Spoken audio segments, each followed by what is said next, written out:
trade the economy of the other. With the issue of security, with the issue of power sector, how has it improved our power sector? How has it improved the level of security we are having in Nigeria? Now, when Nigerians are dying and being completely emancipated every day as a nation, and the other countries are now people we should listen to. People are saying, I think we articulate that. And we know all these people, they are the same thing, they are pro-Christian. Mimi. And that's why I'm saying that until we sit down and begin to look for a good leader. For comprehensive analysis of national issues of utmost concern as it affects us collectively and as individuals with varying opinions. Join Point of View weekdays, Monday to Thursdays from 9 a.m. to 9:55 a.m. Point of View, airing the views for the transformation of our society.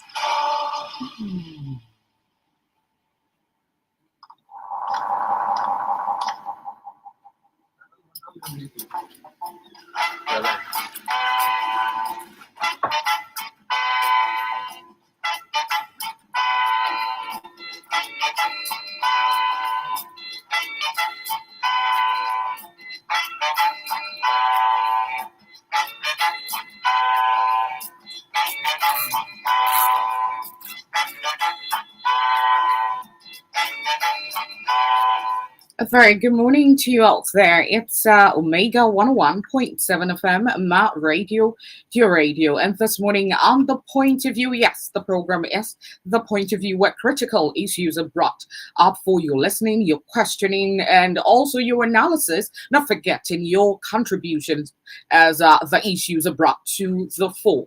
The Point of View comes up Monday all the way to Thursday, basically. And then what we do here is we come up with an issue, get a guest to help us dissect or x-ray the issue and get the conversation going. And this morning on the show, we have ASU strike and the future of the nation. That's what we're looking at for quite some time. It's been on the front burner, but nonetheless, we have someone coming from the world of education. He's a lecturer, basically, a mass communication lecturer at the University of Benin. Of course, we understand this is drama that's playing out between Edo State government and ASU. And that's what we're looking into this morning. I'll go on a quick break whilst I get connected with my guest and we get the conversation started.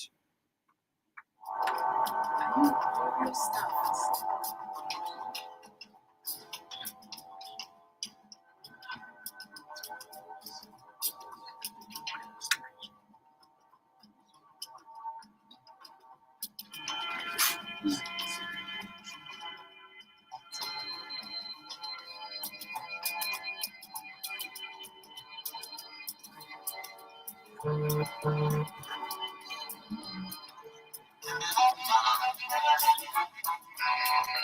good morning. A very good morning to you, sir. Thank you very much. You are live on radio on Omega 101.7 FM, a radio station in a number of states anyways, in Aguata. I understand you're far away, but with technology, we are very close. Thank you. All right, I have with me this morning, sharing vocal duties on ASU strike and the future of the nation, Dr. Daniel Ekerafo, a senior lecturer, mass communication, Uniben. Good morning, sir. Good morning to you. All right, oftentimes before we get into the conversation, I start off with a base. So I would appeal you listen, and then, of course, at some point I'll call you in to weigh in on the matter we're discussing. Well, the Almighty, according to the Quran, the Almighty will not change the circumstance of a people until they begin by changing that which assail their hearts. That's the Quran 13 verses 11. Such is the question that we must constantly ponder, particularly now that we know that the Academic Staff Union of Universities, ASU, has embarked on yet another strike action. ASU is back on the trenches for the same reason it has always gone on strike: the urgent need and necessity for the revitalization of the university system. ASU is on strike as a strategy to encourage the federal government implement the funding agreement it reached with the union based on 2012-2013 and the MOA of 2017. ASU is back on the trenches to course a national dialogue on the necessity or otherwise of the proliferation of universities across the nation. ASU is forced to embark on the path, once again, the path that lends credence to to someone that actually said that without labor, nothing prospers. Now, during the past 2 decades and more, can we actually point to any infrastructural development or a new policy or administration of our universities that have not been products of critical engagement of ASU with government, particularly through the instrumentality of the strike actions? Well, if you've forgotten, I'll help you with a reminder.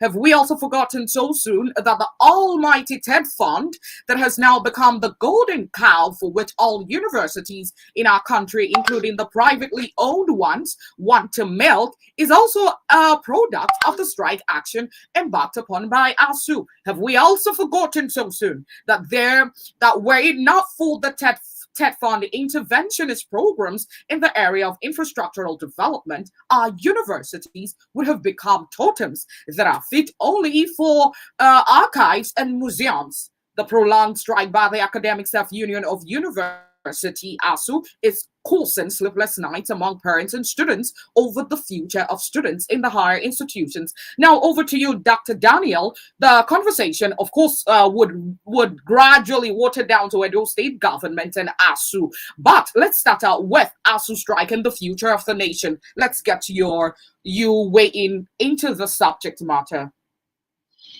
Okay, I'll begin my presentation by drawing your attention to a recent policy released by the United Kingdom, where it provided that people who graduated from universities in other parts of the world can get direct jobs in the UK without being subject to further training and all that.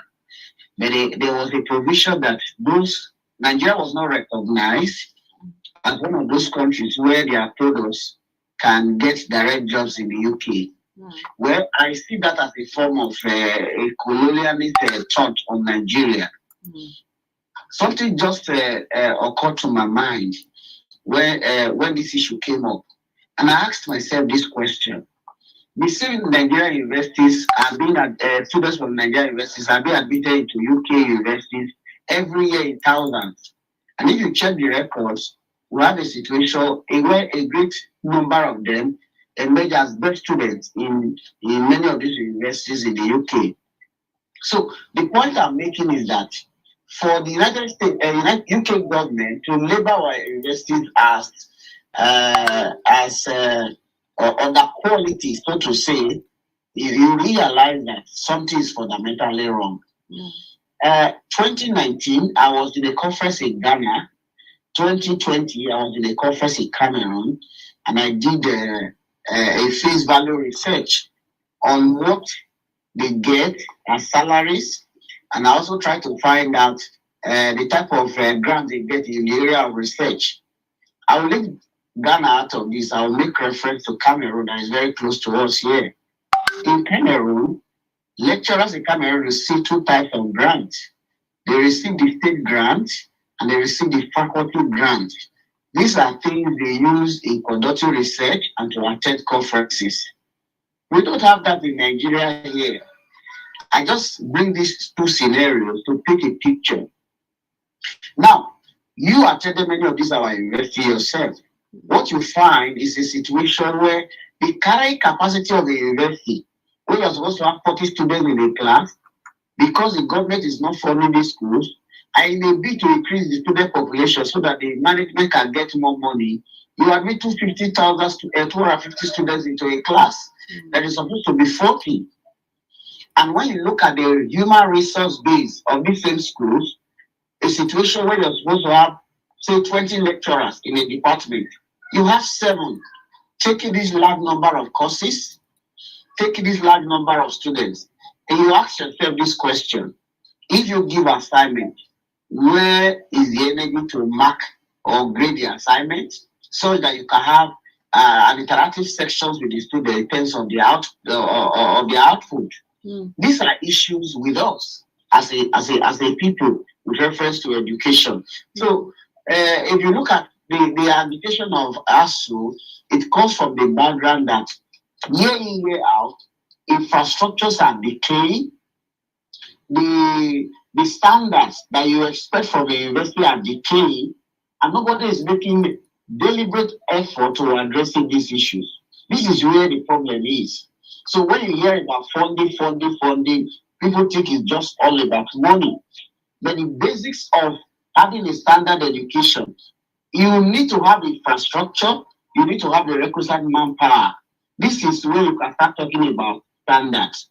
But unfortunately, we have thrown all of these overboard.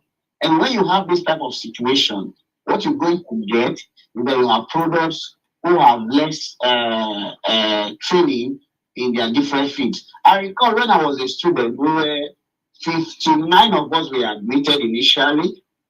After our first year, I think about four students in my class probated. So about 55 of us proceeded to the next level. I recall that one of our lecturers who taught us on news writing, he insisted every week you write average of 5 news stories.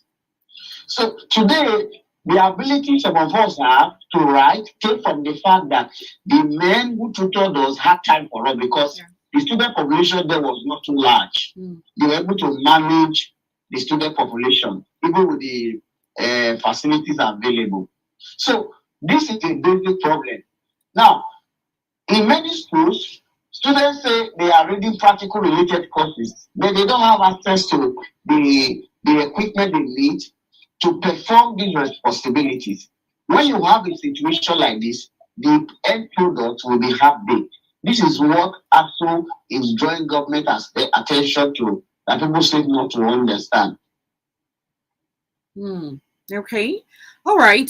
Still on the subject matter, just as we've been on, ASU on the state of the nation, the Academic Staff Union of Universities has also said that its members are not beggars, and the stoppage of their salaries by the government would not force them to call off the strike. Recall the no work, no pay by the federal government, which the Minister of Labor and Employment, Dr. Krisengige, said the directive was in compliance with Section 43 of the Labor Law. So let's look into that. Though Professor Emmanuel Osodeke expressed optimism that the union was on the threshold of victory, the no work, no pay policy by the federal government. Well, there's also what we call work to rule in labor law.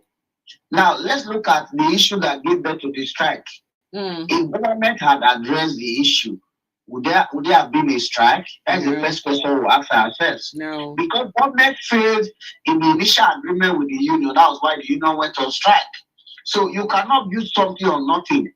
So when the labor minister keeps saying, because you do not work, you will not get paid, he fails to realize that it is government that failed in his own initial agreement with the union before the union threatens strike. And before the union calls a strike, there are steps and procedures that are followed. You would have written to intimate government about your grievances, what the issues are. If there is no response, usually ASU would have written to government, like this last one, we wrote to government not less than 4 times before we call on strike. So you also recall that there was a warning strike before this full-blown strike. Whether government pays salary or no salary, we will come to the negotiation table to resolve all of that. But the reality is that the minister raised that issue, whether that will force ASU to change its position. But you recall that you are dealing with intellectuals. You are dealing with men who understand the politics of government when it comes to union matters. And it's not the first time government is doing this. Government has always using the weapon of hunger as a means of forcing lecturers to change their position with reference to strike. And we are not moved by this. During COVID-19, we were not paid for about 6 months. And when pressure were coming from the public that there's COVID-19, no movement, businesses were not going on, and you are serving the lecturers before they responded and paid some months, they delayed again for another 5 months before they completed the payment. So it's not a new thing. We are used to government doing this. But the reality is that if you have an agreement with somebody and you are not implementing that agreement, does the person not have the right to express his or her mind about the way you are treating him? That's exactly what ASU has done. That government has not treated us well. And because government has not treated us well, the only way we can draw government attention and the public attention to the issue is to call a strike. Let me tell you, it's not that ASU is happy calling strike every now and then. But the reality about our system is that we have a government that does not listen. Not only this government, even in subsequent government. Strike is the only means of drawing attention. And if we don't do this, government will not act. So people who blame ASU for some of these things fail to realize that the real culprits are those in government who don't implement policies, who neglect issues. For instance, this strike that has lingered on for this long came from the fact that where government ought to act immediately to leave the issue in the board, they kept the issue at bay. They waited for 2 months before they even set up a committee. That gives you an idea about the attitude of government to all of this. So the issue of whether we are paid or we are not paid will not deter us from pursuing the right cause so that we can have a better society for ourselves. We're in a globalized world. If we train our products to be the best in the world, and their services will be required in any part of the world. And when they work outside the shores of this country, you recall that we're going to get what we call the diaspora remittances, where family members who work outside this country send money back home for the development of our people. So these are things that government is not thinking of. And actually is insisting that the only way we can make the system better is to force government to strike to take the right steps in having a better system for everybody. All right, quite interesting. Well, the conversation has been with Dr. Daniel Ekerafo, a senior lecturer, mass communication in Uniben, and we're looking at ASU and the future of the nation. Not forgetting, we're going to narrow this conversation to the protest on Edo government as they suspend ASU and other unions. You can follow us live on Facebook, on Twitter, on YouTube, on YouSocial, and Instagram. Like our page. It's at Omega 101.7 FM. The conversation is live, ongoing. Well, now to the protest. The Edo State government has suspended the Academic Staff Union of Universities, ASU, and other unions across all state-owned institutions of higher learning. That was on the 8th of June. We got this report. This followed the strike by students of the Ambrose Ali University, AAU Ekpoma, over the lingering strike embarked upon by ASU. A statement issued by the secretary to the state government, Osaro Dion Oge, said Oge stated that the decision was reached after the state executive council meeting at the government house in Benin City. In his words, by this notice, academic activities are to resume in all state-owned institutions, and all cadre of staff are directed to report to their duty posts immediately.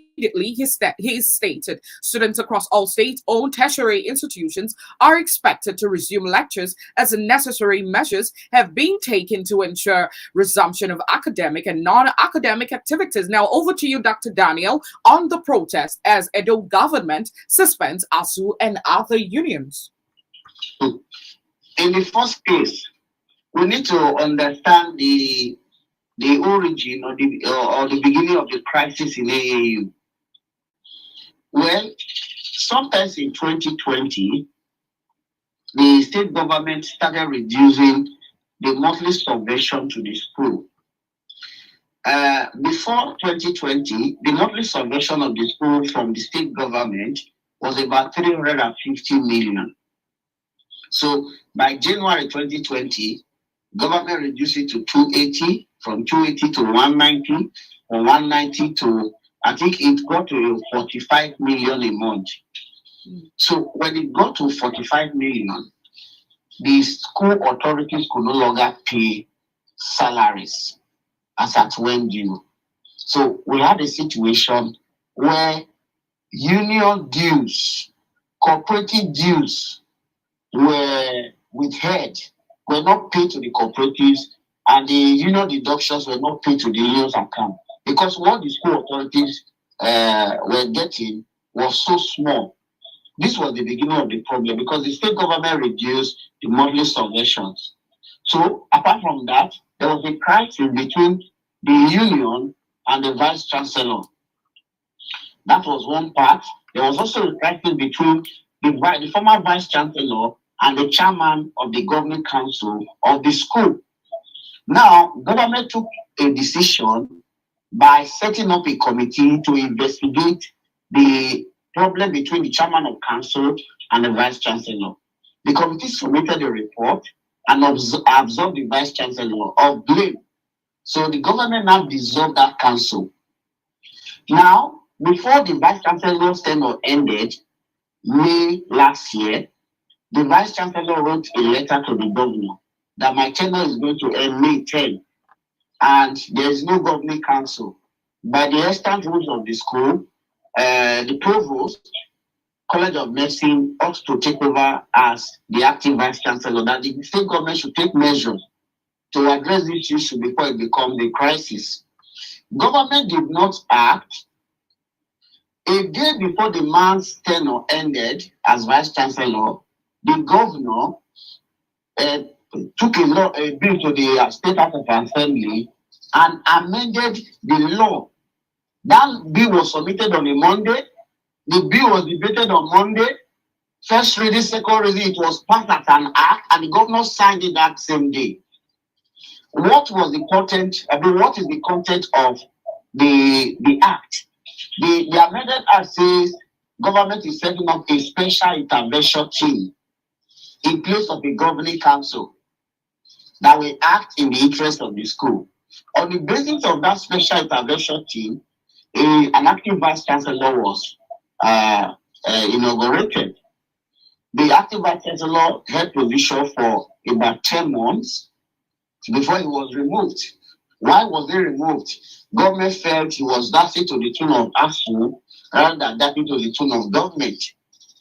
Now, don't forget from where I started that in 2020, the subventions of the school was reduced. So, cumulatively, union dues, cooperative dues, by way of education, there are persons who took loans from cooperative in the mind that when salaries are paid, their monthly contribution to that cooperative will be deducted in place of the loan they took. Now, because government is not remitting those loans, such persons are under pressure to pay off their loans. Now, because deductions are not paid to the unions cannot do their jobs. They cannot perform their functions. They cannot run their private, their union businesses. This is what created the problem. So, the new vice chancellors are finding it difficult to pay. As a matter of fact, these union dues and cooperative dues, they have accumulated up to over 3 billion naira as we speak. So the point is that the union demanded that their checkup dues be paid, the cooperative dues be paid, since government was the one that withheld this money. The government has not settled that. In terms of salary, the government paid them up to January this year. So in a bid to force this strike, the government ordered that salaries that are outstanding should be paid. Now, sometime last year, government, that special intervention team that I talked about, the government ordered that an audit should be carried out in the school. In the course of the audit team were asking for certain things the union consider abnormal. For instance, they were asking for primary school certificate. And the position of the union is that you don't need a primary school certificate to teach in the university. What is required is that you have a first degree, a master's degree, and a PhD. So for those who meet this criteria, you should not be asking them for their primary school certificate. But government, in its wisdom, felt some of these people, if they're able to get their primary school certificate, they'll be able to weigh in on their age. On the basis of that, they can decide whether they will remain in the system or not. So the union told their members not to participate in that screening exercise. That the criteria set up for the screening were 40 ab initio. But government insisted that that screening will go on. So Some lecturers participated in the screening, and the result of the screening was released for some that they were cleared, some were not cleared. And because some persons were not cleared, the union took the matter to court to challenge the power of the special intervention team in conducting the affairs of the university rather than the management of the university. The issue in the court, a judgment is supposed to be given on the 7th of July when government took this decision that the union has been suspended. Now, to address the key question about the union, does the government have the power to suspend the union? The Constitution provides for people to have the right of association. The union is an association within the university, whether academic or non-academic unions. So, government does not have the power to prescribe union. And the reason for all of this is that government is running away from this, addressing the key issues. This is the challenge with governance in Nigeria. The problem that we can sit on the table to resolve, we want to use power. We want to feel that I'm the one in charge. This is where the problem is. Because from the very beginning of the problems, if government had taken the necessary steps, we would have gotten to where we are today. So, in a way of resume, the crux of the matter in AAU is that some persons mobilized some group of students to stage a protest that the school must be reopened. Now that the school has been reopened, who are the people teaching there? Yet it is true that every lecturer in the university is not an academic, is not a member of the union. So one or two will definitely do the part of government by going to class to teach. If a department you have 20 lecturers and 2 are teaching and the remaining 3 are not teaching, what do you make out of that? The reality is that this measure is not the best way of resolving the problem. We still need to go back to the dialogue table to talk. But I feel strongly that government wants to use veto power to have its way. When you say all unions in all higher institutions in Edo State, what does that tell you? That government is not interested in talking with anybody. And if you adopt such a posture, the result of what you're going to get will be a very bad one. I recall sometime in 2001, the former governor of Edo State, Chief Lucky Nosakare Benedion, did the same thing by proscribing the union. The school was shut down for about 18 months. And when the issue came to head, it was still at the dialogue table that the issue was resolved. And the governor said he was misinformed about his own decision to close down the school and even to close down the union. So the union has gone to court. An issue was in court before now, challenging the power, even the law establishing the special intervention team, the powers of the special intervention team. That issue has not been resolved by the court when government took this decision. So what will make out of all of this is that government is drawing away from addressing the issues. I will urge the governor or even those who promote this course to go to AAU today as we speak to check the level of academic activities, to weigh in whether indeed the issue that school must be opened by force, whether it is making any impact. If it is making any impact, you can draw your conclusion that government action in this regard is very right. Yeah. So the point is that I have provided an exegesis of this matter and have said the only way out of this matter is for both the government and the union to sit down and talk so that the issues can be resolved. You know what the government is not doing right? If you don't have money and you say, I cannot pay you this money once, but I can pay you the money in the next 3 months, I'll pay you this. The unions are human beings. They understand the realities of our time. You are not talking with them and you are using a good faith. You cannot get the best out of such a system. This is one of the issues I found very disheartening with our attitude to governance in Nigeria. Those in positions of authority think those of us who are their subjects, we don't have a say, and that they are more intelligent than all of us. That is one area I found very offensive. Issues that we can discuss on the table, you're talking from the position of what? Even in the military era, with all that Babangida did, when you close the proscribed as well as the union, is the union existing today? People in government should realize that it is only a phase. In a matter of days, years, their tenure will end and a new phase will begin. What account will be written about them when they are no longer in office? This is one issue we need to take a critical look at. Okay. All right, thank you very much. My guest has been Dr. Daniel Ikerafo, a senior lecturer, mass communication in Uniben, and we've been looking into ASU and everything. It has trickled down to the Edo State protest, and then as ASU sues Obaseki and others over suspension of unions in Edo-owned higher institutions. He has practically touched every angle, all right? But at this point, we'll go on a quick break. Quick, that's what I call it.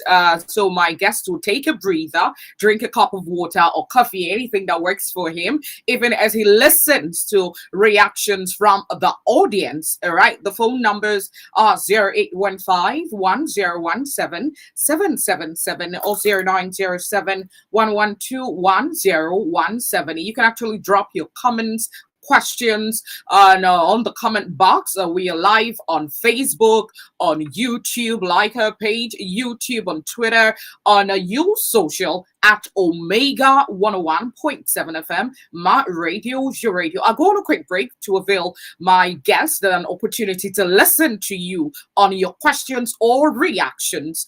I'll be back after this break.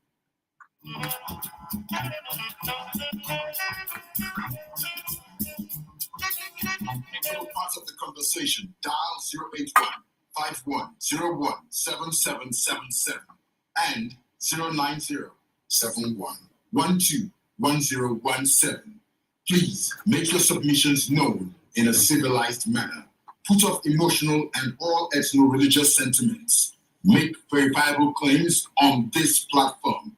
Respect the views of other callers, and 2 minutes is given to every caller. Each person is entitled to only one call to enable others to participate. Point of view, airing your views for the transformation of our society.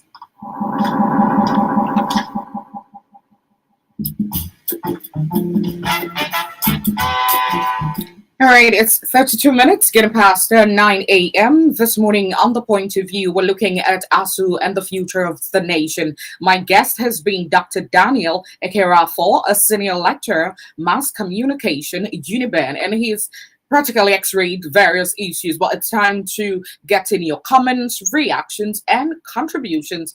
0815-1017-777 or 0907-112-1017. We looked into both the inception of the strike, and we narrowed it down to the protest. We looked into the protest as Edo government suspends ASU and other unions, and at some point he touched the ASU sues Obaseki and others over suspension of unions in Edo-owned higher institutions. We got this news on the 15th of June as the Academic Staff Union of Universities, ASU, Ambrose Ali University Ekoma chapter, has taken Governor Godwin Obaseki to the Benin Judicial Division of the National Industrial Court for suspending the activities of ASU and the non-academic staff of universities across all state-owned institutions of higher learning. This petition was filed by Kingsley Obamogie on behalf of Cyril Oziegbe and William Odion, Chairman and Assistant Secretary of ASU, Ambrose Ali University. 0815-1017-777 or 0907-112-1017. This is where we are. The union, among other reliefs, sought and prayed for an order of perpetual injunction, which was going to restrain the defendants, their servants, agents, or privates from taking any form of disciplinary action against the claimants on account of their trade union activities at Ambrose Ali University, Ekoma. 0815-1017-777 or 0907-112-1017.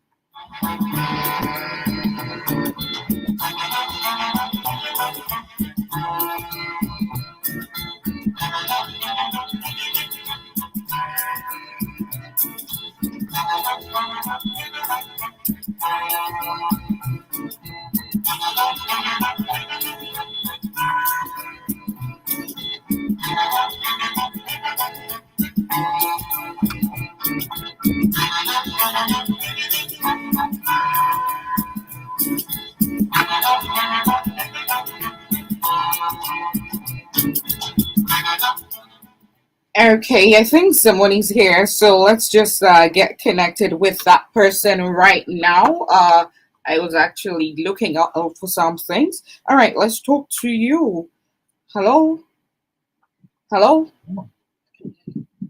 Hello? Hello, Dako. Yeah, good morning. Yeah, good morning. Good morning to you. Yeah, it's Marazin from Ojiriba. Go ahead. Yeah, Dako, you see one problem, man. If somebody like myself, if my wife did not go to market, if that the fact there, I will not think, and I will not even care to go there because my wife is not at the market when they are inside. These people, their children are in abroad. They don't do anything to ISO. I'm telling you, they cannot do a single thing about ISO. They will let them go. Even if I to like, make them go like 100 times, they won't care because their children are not at home here. They're outside schooling, enjoying our money. So to me, I just want us to mend everything because of their own children who are schooling in this area. If not so, they won't care about anything else. Thank you. Interesting. 0815-1017-777 or 0907-112-1017. Hello? Yeah. Good morning, Dako, my good sister. A very good morning to you, sir. How are you doing today? I'm doing very well. I think I'm lucky today. I got in the morning and today I'm lucky. Go ahead. I'm Magot's man. My humble self, Mr. Magot. Go ahead. My sister, it is quite unfortunate, honestly speaking, that people who went to school in their time and enjoyed Nigeria money through scholarship and even meal, can see our children staying at home without going to school. Just imagine if they can sacrifice that money they use in buying presidential tickets, presidential interest of presidential form. That money will go a long way. They will now gather all that money and then make up and pay ASU.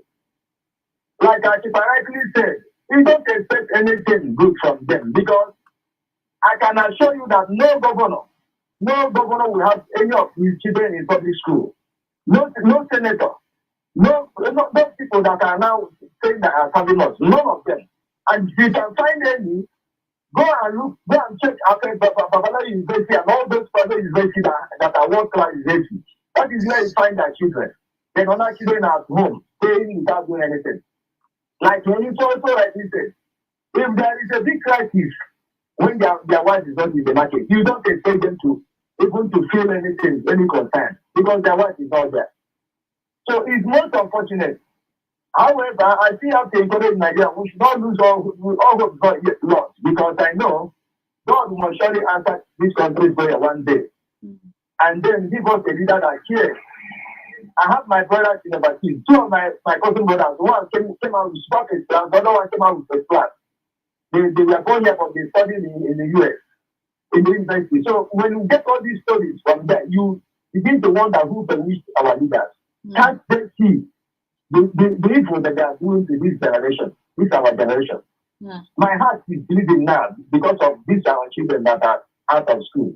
Okay. And it is a problem that the government can solve. Let them still remain on strike. Even if it takes the way of this administration, fine. But let everyone get his CDC. We can't keep on complaining. Okay. All right, thank you. I do not subscribe to also extending the strike. Okay, there are lots of parents, there are lots of students. They really want to get their lives going. You really cannot imagine what it does to you mentally, socially, and otherwise. 0815-1017-777 or 0907-112-1017. We're looking at ASU and the future of the nation. I think this morning I was trying to listen to a couple of persons speak on radio, and someone actually brought up fear to me subconsciously. I think that's the phrase I want to use at this point, where he said most of the insecurity could also be attached to most of the youth because they are not engaged similarly. So they had to preoccupy themselves with most of the anomaly we're faced with. This cannot go on. That's what we're saying. We cannot. I agree with you, Mr. Marketman. I really don't know why you bear that name, but on saying get your PVC, let's get it right. At least now, I really appreciate the political revolution with the youth getting into the drive. It's been a massive drive, towards the change we've talked about, we've preached on, we've envisaged. We're actually getting there. Several steps towards the right direction. 0815-101-7777 or 0907-112-1017. ASU and the State of the Nation.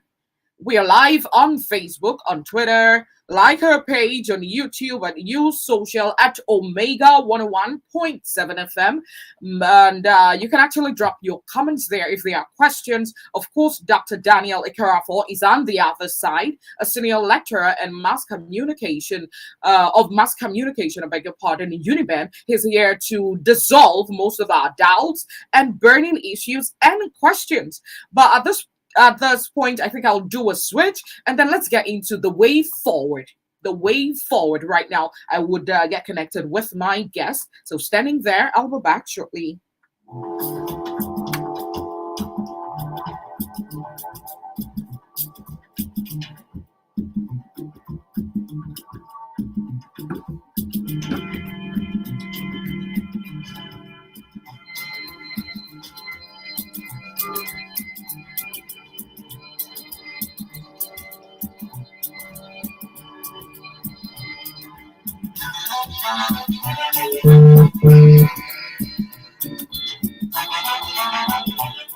All right, over to you, Doctor. You're still on the other side, I suppose.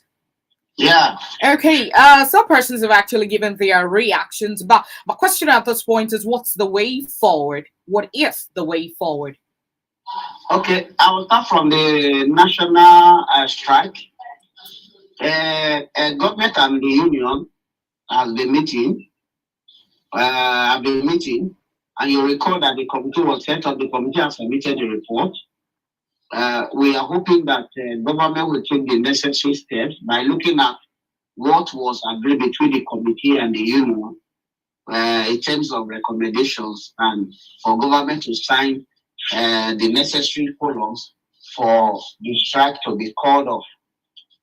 So government should act if in good faith they set up a committee, to look at the issues, and the committee has taken position from after they have negotiated to the point of agreeing on what they consider implementable. The onus is on government now to look at what the recommendations are and take the necessary steps to implement the agreement. I think the issue has always been implementing the agreement. It's not that government and union have not been negotiating. The reality is that government will sign documents willfully, and when it comes to the point of implementation, the government will shy away from doing the right thing. So government should not jump side the document. The government should be prepared to implement the content of the document. That is for the national strike. For AAU, I've given you a chronicle of the issues that you have 1 minute remaining. Okay, Instead go of ahead. the government to set up a special intervention team, which gives the governor sweeping powers to go and undo, and a special intervention team to do things that are not that makes them very powerful beyond the council. The government should set up a governing council. I laughed because why setting up a special intervention team instead of a governing council? Because the special intervention team is expected to do the job of a council. So government should abolish the special intervention team, set up a governing council so that a substantive vice chancellor can be appointed to run the affairs of the school. All right. 2, the issue of money being owed can be negotiated. What both the government and the school management are not telling us, your call credit has been exhausted. Okay, it appears my airtime I've used it up, so I should switch to the callers and then at this point get some more reactions as we get reconnected with our guest. Hello. Okay, I think someone is on the other side. Hello, go ahead. I am saying I must thank Daniel, but my own solution and his own solution will differ. Mr. Speaker, two cannot work together unless they agree. Yeah. These people, we are coming from two different directions. Mm. They are coming from the bank and we are coming from the market. Mr. Speaker, the only viable alternative is time for the people to have what I call the people's constitution. Once you have people's constitution, then in that constitution, it must be there, stated so clear, enshrined that all the senators, the president, and whoever is in government position will never see his own son or child studying in abroad. And when we begin now to grow on this level, African problem to African solution, when we begin to diplomatize our mind, so that constitution, that part can be amended for now. We are not diplomatize our mind once now we are still in the mentality of colonialism. There's no way we can get it right until my solution is vetted. Otherwise, discuss this after operating in the next 30 million years. If we continue like that, thank you. Have a nice day. Okay. Well, that was Pastor Okafor saying, well, everybody's entitled to his or her opinion, but our guest is on the other side. He's listening to most of the comments, so let's get you talking. Hello? Good morning, my friend Franca. My name is Senami. Okay, sorry. I'm Chiwend. I'm calling from Akopwa. Go ahead. You see, that is why it is clear, and it's a student that I clear it on the edge, that we cannot fight the word of God. All this thing that is going on in our country now is when two are working together by force, not by agreement. We have a country named Nigeria, not by the Nigerians, but by foreigners. You see, the truth is that this country is the supermarket of Britain and the politicians.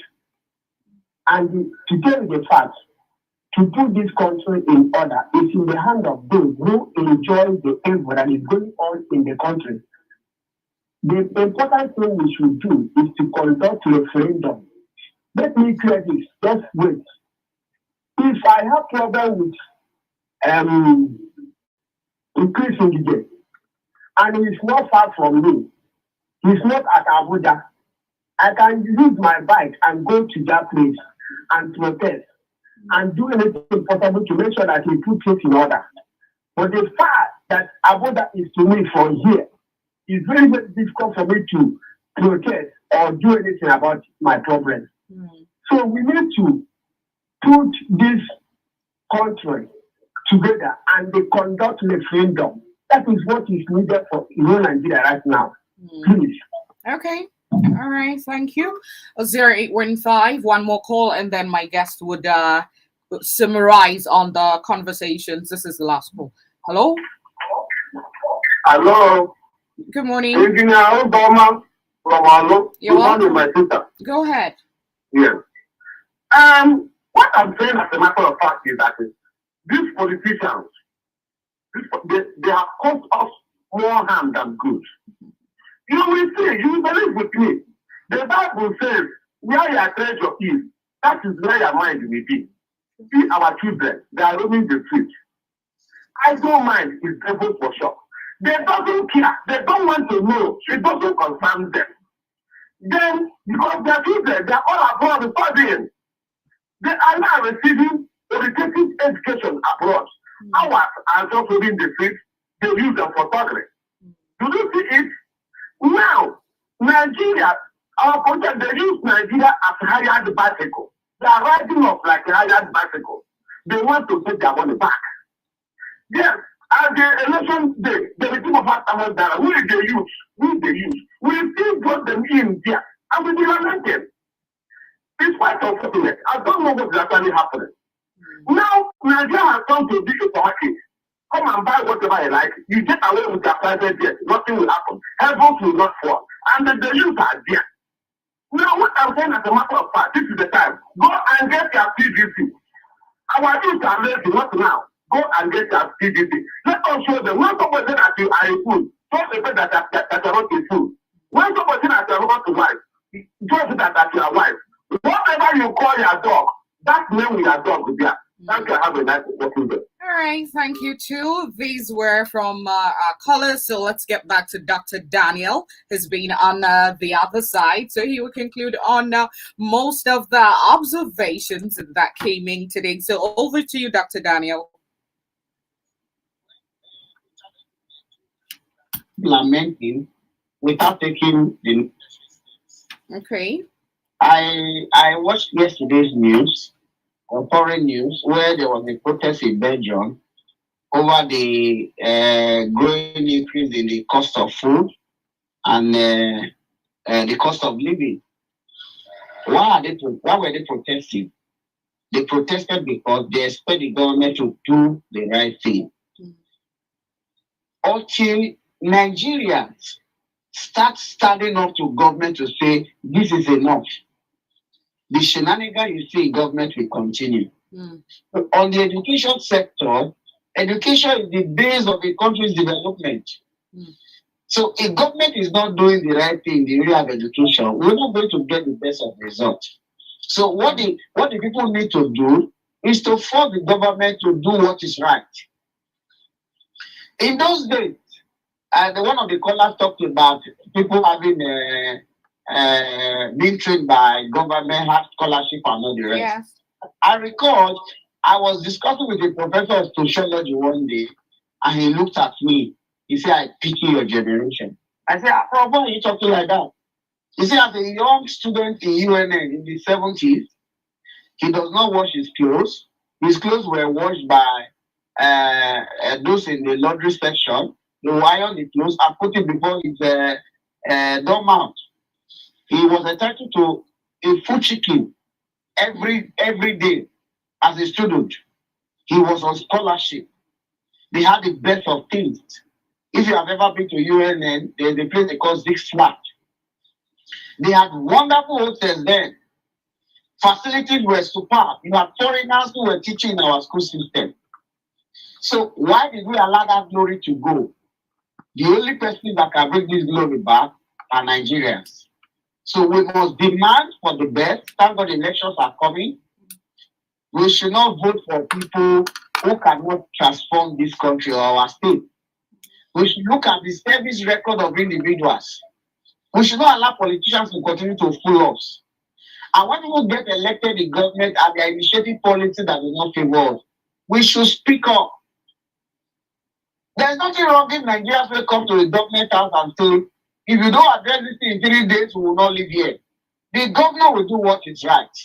Until we get to that stage, we may not address some of these problems. Thank you very much. All right, thank you very much. My guest has been Dr. Daniel Ekerafo, a senior lecturer, mass communication in Uniben. Thank you very much for doing this with me this morning, sir.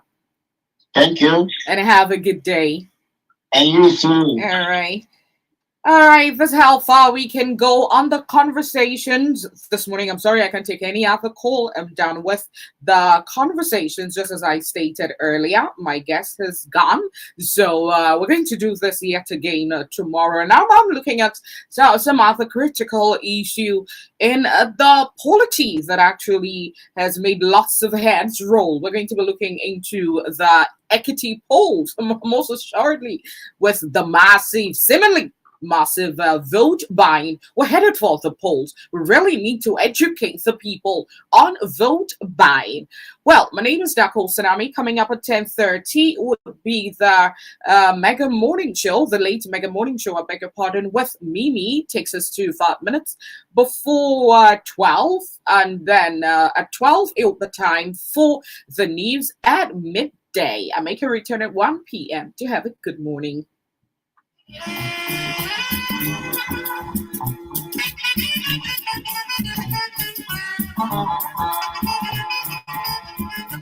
The views and opinions expressed on this program are entirely